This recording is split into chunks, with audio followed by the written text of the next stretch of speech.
আরে ভাই, বৃষ্টির জন্য তো আমাদের পুরা মাঠই নষ্ট হয়ে গেল, আর তো ডুবো গেল। এখন আমি কি করব? চলো আমরা অন্য গ্রামে যাই, অন্য গ্রামে গিয়ে নতুন মাঠ বানাই। ঠিক আছে, সবাই চলো।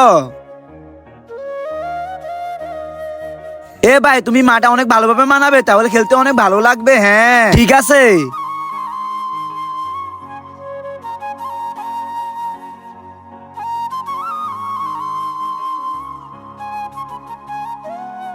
গাইস, মাঠ বানানো হয়ে গেছে, চলো আমরা খেলা শুরু করে দিই। হ্যাঁ ঠিক আছে।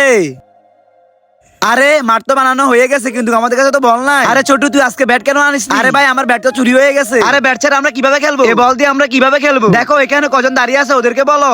ভাইয়া। হ্যাঁ বেটা, ক্রিকেট খেলবে আমাদের সাথে? হ্যাঁ বেটা, আমরা খেলবো।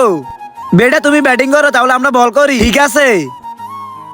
তার আগে তোমরা যদি শতানের মধ্যে আল্লাহর মধ্যে শতানকে ভালোবাসো, তাহলে তুমি এখনই এই ভিডিও থেকে বের হয়ে যাও। আর যারা আমার মতো আল্লাহকে ভালোবাসো, তারা এই ভিডিওতে লাইক দিয়ে চ্যানেলটি সাবস্ক্রাইব করো, আর কমেন্টে অবশ্যই আল্লাহ লিখো।